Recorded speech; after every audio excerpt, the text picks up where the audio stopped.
I've had more deals fall apart this year than ever before on the buy side and on the selling side, just because of, I will say, cold feet primarily. Like, people are just afraid. You're listening to the Ottawa Real Estate Podcast, your go-to source for all things Canadian real estate. And now, here are your hosts, Paul Stevenson and David Warren. Hello and welcome back to the Ottawa Real Estate Podcast. My name is Paul Stevenson, and I'm not joined, as always, by David Warren. I'm actually joined today by the one and only Greg Campbell, everybody. He's back. He's back. I want to take a quick second to thank our amazing sponsors, Gertier-Poirier, Avocat Lawyers, Big Insurance in Westboro, and CENTUM. Thank you for your support. And thank you, everyone, for listening. Greg Campbell, back in the saddle. How are you doing? How are things? How's the week? How's life? Get back in the saddle. Happy to be here, Paul. Thanks for having me on the show. Everything is going well. Everything is very interesting in life. You know, family's great. Kids are great. Summer is maybe coming. I don't know anymore. Yes, summer is maybe coming.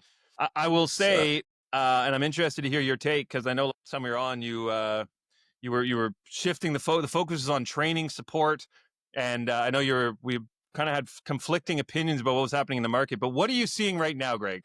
Because I feel like these last 2 weeks have been absolute chaos. It's been a lot of of people on the changes. streets, a lot of people shopping. It's true. And when you look at the numbers of sales in May, I was actually blown away just because of the different conversations that I have, where a lot of agents in the city are having challenges. A lot are doing okay, but it's been one of those years where, I mean, I think I said this the last time I was on, where everyone's kind of saying it's just different. There's more things happening, but less things happening for them. There's still a lot of deals being done. It's like you said, with the multiple offers. I mean, we've been involved in many that we've lost, and found that the homes that, we lost to, they sold at a price that just made absolutely no sense to us. So it wasn't that big of a problem on our end for our buyers. But at the same time, losing deals and then just pulling back, waiting, buyers still waiting. More coming to market with a new set of eyes. Sellers, I think, now that are coming to market are pricing better, more effectively, based on what's happened over the last 5 months. I've got a really crazy stat that I'm going to talk about when I bring up this slide presentation shortly on terminations, because that's the most interesting stat that I've read in a long time. But I mean, things are moving. It's just a different year. Yeah, challenging conversations on our side. Bank Canada did not drop the rate last week, so that was kind of like, there was a lot of anticipation. Oh, rates are going to continue dropping. We've been trying to beat the drum for months that, like, there's no guarantees of this, and like there's a likelihood the rates could even increase.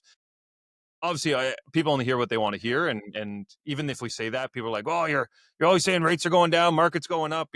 No, we're just trying to say what's actually happening in the market. And right now, those conversations, like, rates are still sitting kind of in the low fours.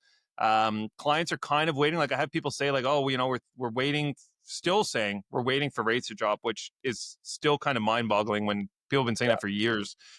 Since COVID, like, we will never see 1.25% rates again like that. This was, it was unprecedented, and likely will not happen again unless there's another pandemic-like catastrophe, But with that said, I talked about a property last week. Client was in, it was completely, like, listing said, "Where is as is?" Like, it was that sort of listing. And at the time of the show, there was 2 offers on the property. There ended up being 5 offers on this property. It was in the like 3 to 5K range. I'll just keep it very broad, 300 to 500K range. 5 offers, needed at least probably 50 to 100K in work outside the city. That many offers. I had another pair of clients, went in on a property in the Glebe, to be fair, was listed at 1.1. They went in at 1.25, lost 4 offers. So just like, this is kind of what we're seeing constantly, is people like super excited, pre-approving them. They go in, get the email. We didn't get it. We didn't win. And then on the flip side, you have other people that are going out. They're seeing a home. They're getting it for $5K under asking. No other offers. Like, it's such a weird market. Like, I don't remember it being like this. Typically, you have, like, a month where everyone is in multiple offers. Some people win, some people lose. But that's the whole city. Or you have other times where everything's sitting. right now it's such a mixed bag. Like you have some homes that are selling within 24 hours and others that are sitting for months. And I'm happy to hear that, like you said, sellers are coming with more. Is it because there's more data now for like that now that the market has balanced a bit? Are realtors able to give better data on that price point, or like what do you think that is? I think that the sellers at the beginning of the year still believed more than what their realtor was telling them. They thought that they knew better, if I can be so blunt. And, You a can. lot of realtors, they said, of course we can try anything, right? But that amount of trying turned into a lot of stress, lengthy listings. We still have some. I think I was talking about them at the beginning of the year. We still have some that are now down 100,000. And I mean, I can go into this forever. We've had so many deals. I've had more deals fall apart this year than ever before on the buy side and on the selling side, just because of, I will say, cold feet primarily. Yeah. Like people are just afraid. And it's like, what do you do? Like when you get to the, some were financing that wasn't sorted, changes last minute, home inspections, that it hasn't been an issue. But the cold feet thing, it comes up, and it happened on one of our listings where we finally got it done. We were happy. It was a great price. The buyer got a crazy price, and they got cold feet. And what happened was they have a house for sale, and we said, well, we'll take your first refusal, sell your house, or we'll just give you a 3-month closing.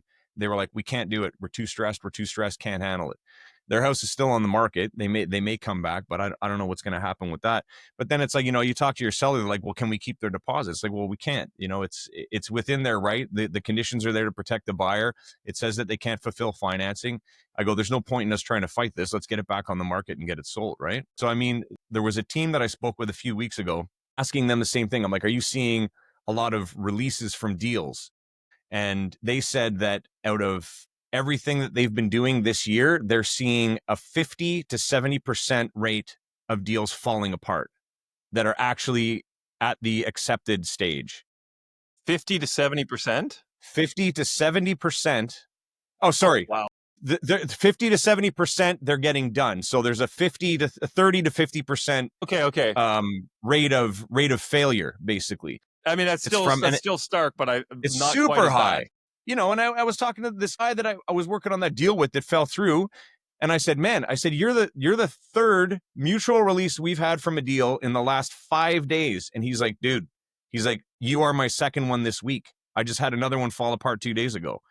Interesting. So it's like, it's happening. That's the most interesting part about this year. And I've talked to, broker managers too. It's the same thing. I've never signed so many mutual releases from agreements. So it's like the numbers are still up, but what people aren't seeing in the back end is deals falling apart from either cold feet or thinking they may have paid too much. I don't know. There's so many factors that you can put in, but it's just a lot. And I think a big part of that is the influence that the media is having on buyers and sellers right now, where the trust factor of their advisor it's more difficult to get like a firm grip and to have that perfect client that just kind of like understands that you're the one to trust when they have other people. I mean, we've talked about this before. When they have people and you have people in your ear and you've got the media saying whatever it's saying, and it's completely unrelatable to the neighborhood or the property that they're looking at.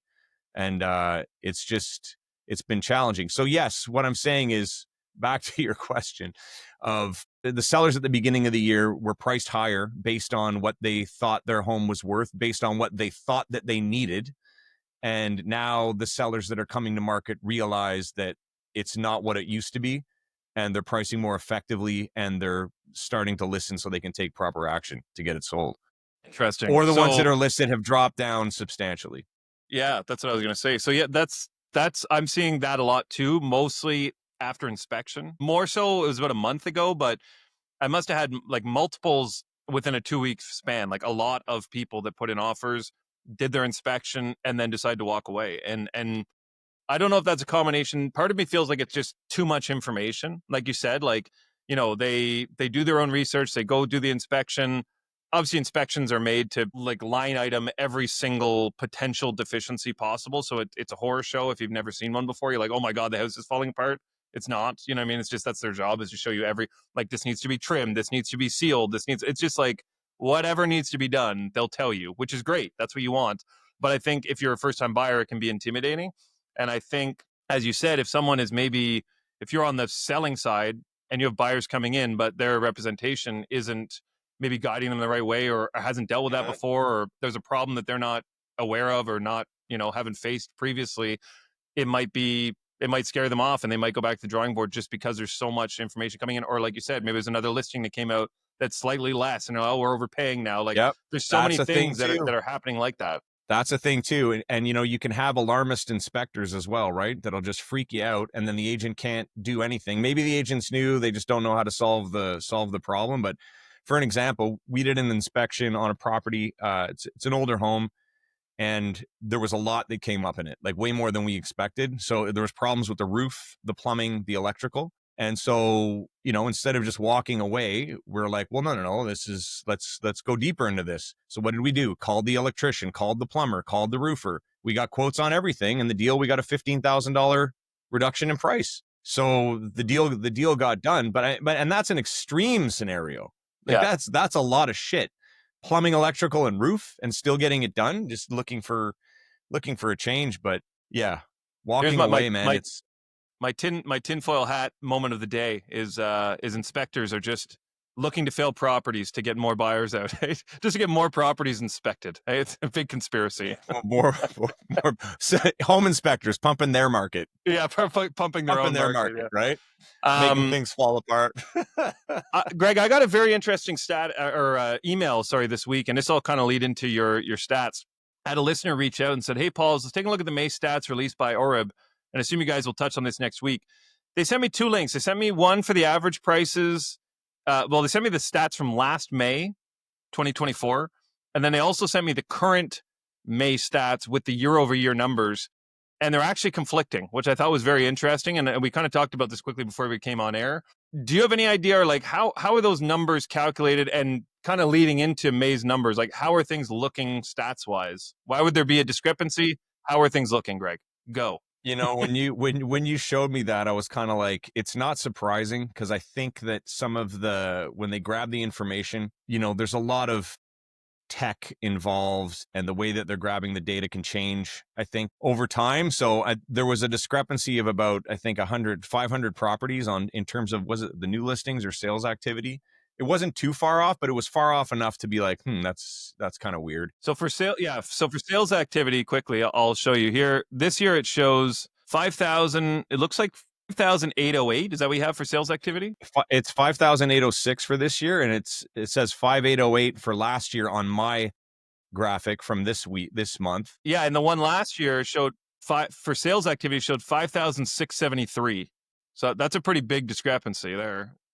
Yeah, I see it now. Yeah. And then new listings for 2024, 10,517. And this year for 2024, it says 11,022. So that's a 500 home difference. And then lastly, months of inventory, 2.5 it shows for last year, but last year it showed 2.3. Makes you wonder if the board's trying to pump the market, eh, Paul?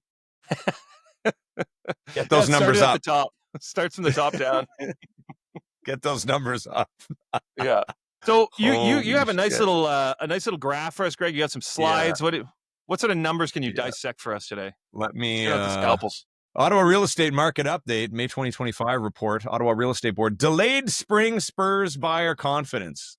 Does it? Maybe. Here's the market overview. 107 units sold. So up 33% from April. I thought that was quite astonishing, especially based on what's been happening in our business and what's been happening into the majorities of agents' business that I've been speaking to.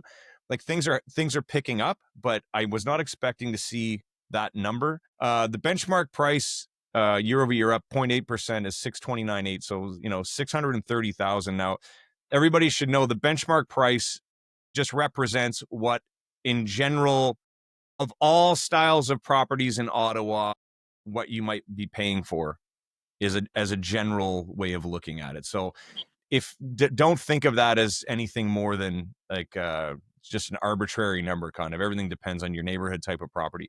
2.4 months of inventory at a year over year. Again, I thought that would be much more than that, considering we've had close to 5,000 listings on the market, which is, close to, I think our highest ever was 2014 or 15 with just over 6,000 listings.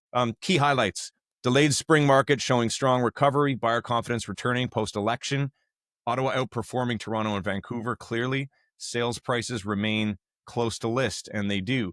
So some market dynamics. New listings are up 8.7% year over year. Active listings up 13.5%. Total dollar volume up 20.4%. So a lot of higher end property selling. Average price is up 4.8%.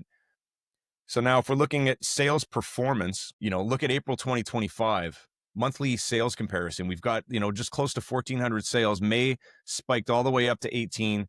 May 2024 was just under 1,600. So that's a big jump. That's a lot of 5-year average. homes moving. We're up. We're 1,800. pumping the market, Paul. We're up. Yeah. Sorry. Yeah. We don't bring stats. We just pump, no numbers, no facts. Yeah. There's no numbers here. Nothing to see here for all you green listeners. at all. So, the key insight here, 33% surge from April suggests delayed spring market recovery, buyers re-entering after the election, aligns with the typical seasonal patterns, but with a later start than usual. So pricing trends by property type. I like this graphic. There's an element that I dislike, and I'll explain why. So the benchmark price for single family homes is $700,000. I think that's pretty accurate. If you went into like the average, I think you'd be up around $760,000. Now, townhouses and row units. What the board does here, I don't like this because it blends townhome condos along with freeholds. So the average is 446,900. So let's say 450,000. It's up 3.4%. I think if you did a benchmark for townhouse row unit condos, you'd be closer to 420. And if you were doing freehold townhomes, you'd be up closer to like 560,000. That's my kind of guessing right now. I could do a deeper dive into that another time once I figure out how to get that data in the proper way.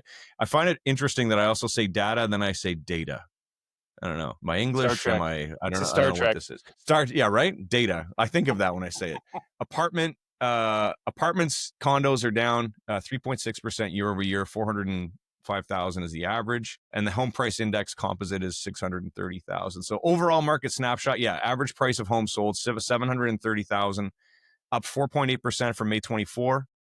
1.316 billion in total volume sales, 20% increase over last year. That's huge. Those are big numbers, man. And again, like I said, I was not expecting to see this in May based on conversations I was having. Key takeaway here. While the overall market remains steady, a closer look at property types reveals varied performance. Townhouses showing stronger growth and apartments experiencing a decline. This highlights the importance of understanding market segmentation. Very, very good point here. And the sweet spot right now is still anywhere between 550 and 650. Like that's the hottest market. You're getting the most sales out of that point. Average days on market, detached homes just under 20. Townhomes, semis around the same. Condos, apartments are sitting just over 30 days on market. Are you trying to grow your mortgage business? CENTUM has the tools and support to help you take your business to the next level. Get access to everything from free unlimited custom marketing to daily direct pay. Find out what your business can do with CENTUM. Learn more at joincentum.ca. Are you thinking of buying or selling a residential property? Relationships are at the heart of every real estate transaction. At Geltin Poirier Avocat Lawyers, we love to bring residential buyers, sellers, agents, lenders, mortgage brokers, and the law together to close the deal for you. For an effortless client experience that opens doors, call us at 613-744-4488 or visit our website at geltinpoirierlaw.ca. Let's get to the heart of your deal. Your home is one of your biggest investments, and the team at Big Westboro can help you protect it. Our expert brokers will find the perfect coverage to keep your home and belongings safe. Call 613-239-5792 or visit thebig.ca/Westboro for a free quote. Think big. Protect what matters most. This is the one I wanted to get to. Market dynamics, terminated listings. Critical alert. Hold the phone. Hold my coffee. Critical alert. Terminated volume trend.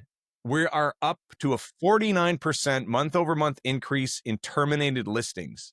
what Greg, this means. yeah, I was going to say, break this down for me like I'm 5 and I've never seen real estate before. What do you mean by terminated listings? And this is what I looked for, this because of what I was experiencing and what I knew other agents were seeing. Like the amount of cancellations, drop the price and relist the property. I've never done more in my career than this year.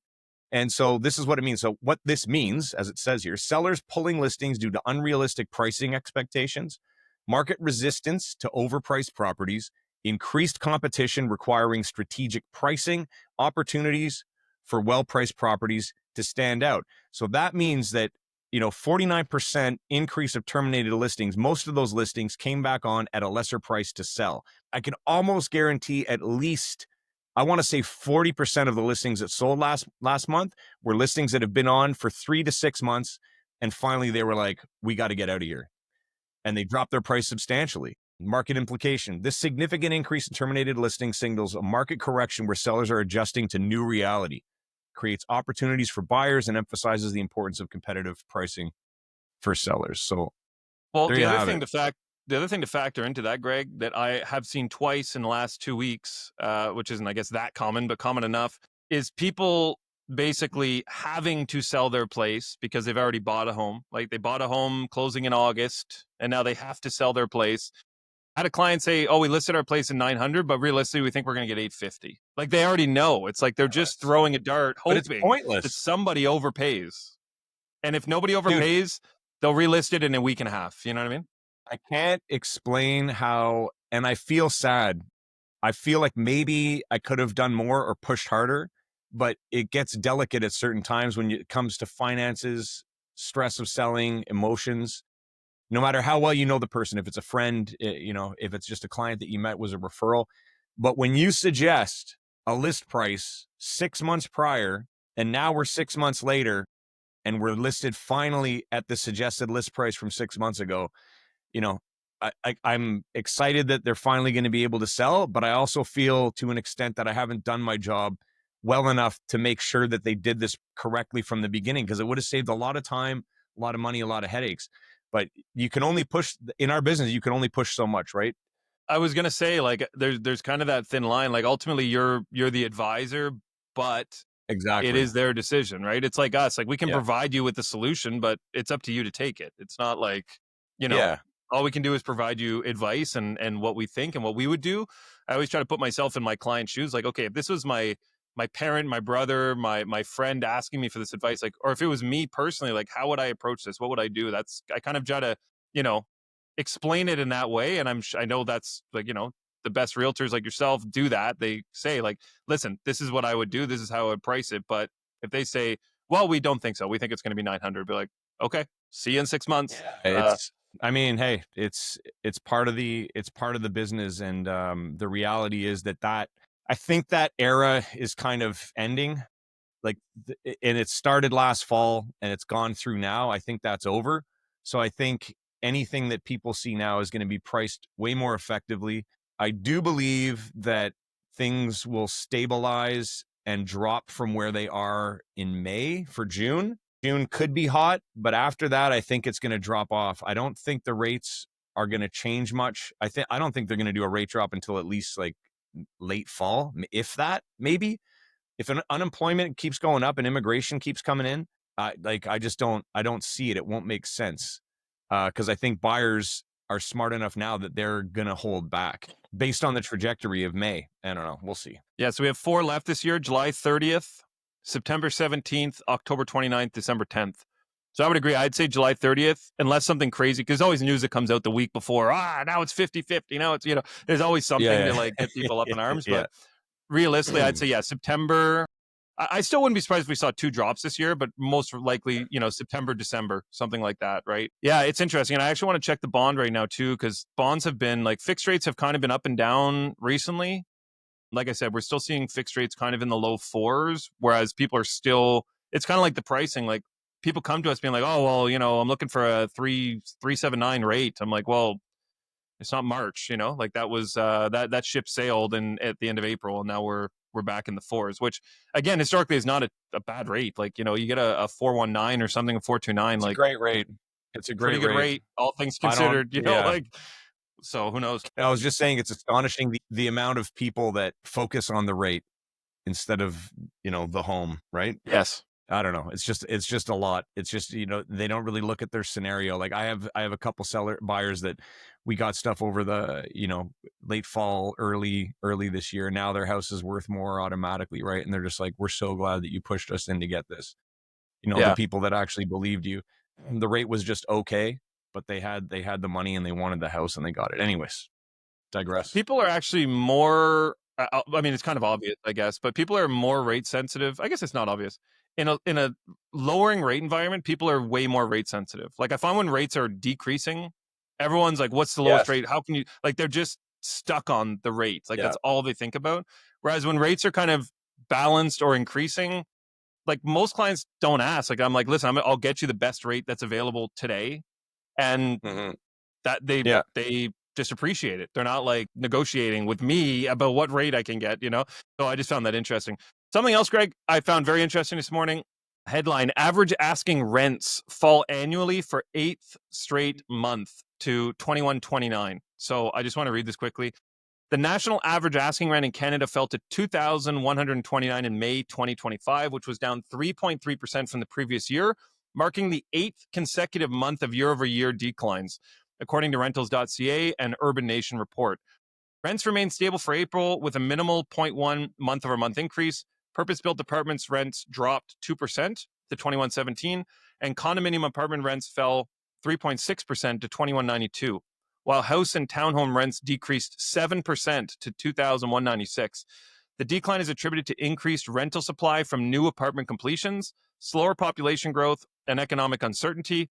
Ontario saw the largest rent drop at 3.6% to $23.35, followed by British Columbia, went down 2.6%. Alberta, minus 2.4%. Quebec went down 1.8%. Despite the decline, rents are 5.7% higher than 2 years ago and 12.6% above 3 years ago. So still, I think there's still a lot of room to wiggle down there, I found that interesting. Yeah, it's very interesting. I think what's going to happen is the purpose-built rentals that are going to drop the price down on the solo investors, because a lot of people are going to want to move into these new, apartment rentals that are coming up in buildings that have all the amenities, right? And they're going to be offering more. They're going to be able to pay less. And then people aren't going to want to go and pay. Why would they pay more at a place where the actual landlord is losing money every month, even at the price that he's charging now, which is more than what the other ones will be charging. We've done a lot of rentals this year. It's been one of those transitions where you're just seeing the change. We have some sellers that are going to sell and rent for a year or two just to have the freedom and flexibility of waiting for potentially the home that they truly want. They're feeling that if they wait any longer, they're not going to get the kind of money that they can get today. So there's a big shift into the rental market. I'm not surprised that the prices are down. I mean, based on Toronto and Vancouver, it's clear, average Canada-wide, that makes total sense. There's 30,000 listings in Toronto right now. It's insane. They're down 72%. So what? Obviously, Toronto's down 72%. They're the lowest sales amount since 1996. 72% in sales, like number of sales? Yeah. Insane. 30,000 listings in the GTA in and around that. Yeah. I'm actually speechless. I don't know what to say to that. That's pretty wild. Wild. It's crazy, but that's the number, right? Because the people that are, anyone who's got a vacant condo or whatever, they have to drop their rent if they want it. They can't sell it. No one's buying that shit right now at all. We eliminated the foreign buyers, so that money's gone. Never coming back, probably, even if they allowed it again. I don't know. But renting's a good option. Gives you the freedom. It's becoming more common to look at renting. And I mean, it's like I always said, people looking for their first big home. I mean, we've said it before, right? Just rent where you are and just buy something small as an investment. Put a tenant in it, right? So that you're not over leveraged on your principal residence, because it's not the same that it used to be. In terms of assets. The rent decrease I found interesting because on our side, clients are always like, the question always comes up, like, do we rent for $2,100 or do we buy a house for $3,500? And what does that look like over the next 5 years, 10 years, 15 years? Like, can we put more money in investment? Is there more money going to interest? Like, there's a lot of those questions that are fielded. So when I saw that, I thought that was very interesting because especially when rates are higher than they were 5 years ago, you would think that rents would kind of stabilize or potentially even go up as there was that turnover. But as there's more purpose-built rentals available, then, kind of simple supply and demand. If there's more rentals available, then the price of rent should decrease. So, And there's all in all, more I think coming it's a up. good thing. I have some friends who are building right now. They're building 4-story 20-unit rentals, all rentals, 1 bedroom and 2 bedrooms. It's great. That's all they're doing. And they have another project that's going to go over 10 years. They're building, I want to say it's 300 rental units in Orleans. Crazy. Greg, if people want to find you, I know you got a lot of new things on the go. Where can people look? Where can they seek you out? I was going to say maybe, Paul, if you'd be so kind, I'll put a Calendly link in the liner notes for this show. Maybe people can book a call with me. If you want to reach out, you can find me at I'm Gregory Campbell on Instagram. My new YouTube channel has been in development for way too long, but I'm almost ready to go. It should be up by the end of the month. It's going to be I've put a spin on it where it's going to be a very educational channel. I'll be talking about real estate terms, definitions.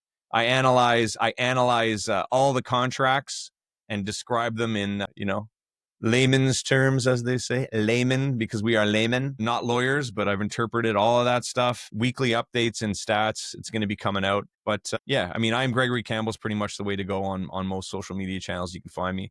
And if anyone wants to book a consultation, I'm happy. Buyer, seller, we've got a good team all over the city and ready to work for you. Ready to work. You ready for some mood booth? Boost my mood. Okay, I got 3 today. 2 are great. First one, what do you call a duck that steals? A robber ducky. Nice. A robber ducky, yeah. Yeah, that was my least favorite. Number 2, why does a milking stool only have 3 legs? Because the cow has the udder. Oh, wow. The cleverness. Yes. The cleverness. And last but not least, why can't you trust an atom? Because they just make up everything. That's a good one. Make up everything. I like that. Very, very clever. Very Thank clever. Thanks for being here, Greg. Lots of jam-packed with stats today. Yeah, I like that. Stats guy. You're like the Kevin Morris of 2025, the numbers guy. You know what? I'm just happy that there was a big change in the board's software, and it made it more difficult for me to find the stats how I used to and confirm that they were accurate. Right. But now with what I'm using and the tools that I have, it's good, and it's only going to get better. So I'm excited that I can finally get this done in the right way where I feel confident in what I'm saying. Happy to be challenged, but confident. Thanks, Paul. We'll leave it there. Thank you, Greg. Thank you to our sponsors as well. Gertain Poirier, Avocat Lawyers, Big Insurance in Westboro, and CENTUM. And thank you, listeners, everyone, for tuning in every week. We'll be back next Wednesday, 10 a.m. Until then, have a great week. Greg, we'll see you later.